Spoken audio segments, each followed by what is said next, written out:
وضو کے لیے جگہ کا پاک ہونا ضروری ہے. کونیوں سمیت یعنی کونیوں تک اعضاء کا دھونا فرض ہے، ضروری ہے. جی السلام علیکم ناظرین، پروگرام اصلاح دین کے ساتھ میں ہوں آپ کا ہوسٹ بلال انصاری.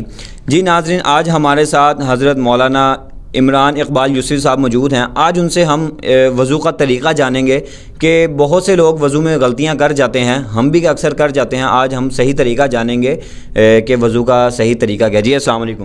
جی وعلیکم السلام ورحمۃ اللہ وبرکاتہ. کیسے ہیں سر آپ؟ جی الحمدللہ، اللہ رسول کا فضل صلی اللہ علیہ وسلم.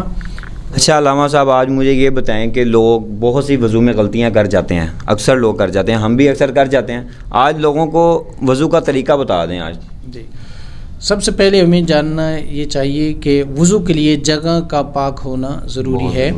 اور بعض اوقات یہ بھی ہم کرتے ہیں کہ جس جگہ پہ ہم نے غسل کیا اور وہیں جگہ پر ہم جب باہر نکلتے ہیں تو اسی جگہ پر وضو کر لیتے ہیں.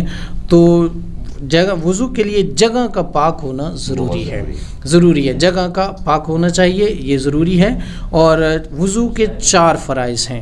سب سے پہلے جو ہے وہ ہاتھوں کو جو ہے وہ منہ کو دھونا ہے، وضو کے 4 فرائض میں سے. اس کے بعد جو ہے پھر کونیوں تک دھونا ہے، پھر اس کے بعد چوتھائی سر کا مسح کرنا ہے، پھر دونوں پاؤں کو ٹخنوں سمیت دھونا ہے. یہ وضو کے 4 فرائض ہیں. پھر سن لیں، سب سے پہلے اپنے منہ کو دھونا ہے. یہ منہ کا جو سنتوں میں جو ہے وہ پھر طریقہ ہم بتا دیں گے کہ وضو کی سنتیں بھی ہوتی ہیں اور کیسے جو ہے وہ وضو کرنا چاہیے. یہ ہم آج وضو کے جو فرائض ہیں ان کے بارے میں بات کریں گے. وضو کے 4 فرائض ہیں، جیسے یہ نہیں ہوگا تو پھر وضو نہیں ہوگا. فرضوں کا ہونا ضروری ہے. 4 فرض جو ہیں وہ ہیں وضو کے اندر.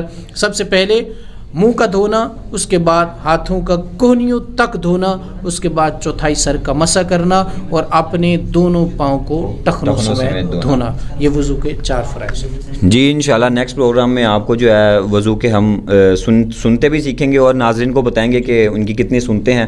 فرائض تو آج ہم نے جان لی ہیں. جی ناظرین، اگر کسی قسم کا کوئی ڈاؤٹ، کوئی کنفیوژن ہو تو آپ ہمیں کمنٹ سیکشن میں بتا سکتے ہیں. اچھا مولانا صاحب، کوئی جسم کا وضو کا اعضاء سوکھا رہ جائے تو ہمارا وضو ٹھیک رہے گا؟ نہیں جی، وضو کے جو اعضاء ہیں ان کا دھونا ضروری ہے. ان میں سے اگر تھوڑا سا بھی خشک رہے گا یا رہ گیا دھونے سے تو وہ وضو کامل نہیں ہوگا، وہ وضو نامکمل ہوگا. جیسے بعض بھائی پاؤں دھوتے ہیں تو ایسے جلدی ایسے کر لیتے ہیں تو بعض کے جو ہے وہ پیچھے ایڑیاں جو ہیں وہ خشک رہ جاتی ہیں، لہٰذا وہ وضو مکمل نہیں ہوگا. اسی طرح کونیوں کا بھی حکم ہے، کونیوں سمیت کہا ہے. بعض جلدی ایسے کر لیتے ہیں تو وہ کونیاں خشک رہ جاتی ہیں. کونیوں سمیت یعنی کونیوں تک اعضاء کا دھونا فرض ہے، ضروری ہے. جی ناظرین، آج ہم نے وضو کا طریقہ سیکھا، وضو کے فرائض جانے ہیں اور بتایا گیا ہے کہ جسم کا کوئی بھی وضو کا اعضاء سوکھا نہیں رہنا چاہیے. انشاءاللہ نیکسٹ پروگرام کے ساتھ دوبارہ حاضر ہوں گے. اسی کے ساتھ مجھے اور میری ٹیم کو دیں اجازت. اللہ حافظ.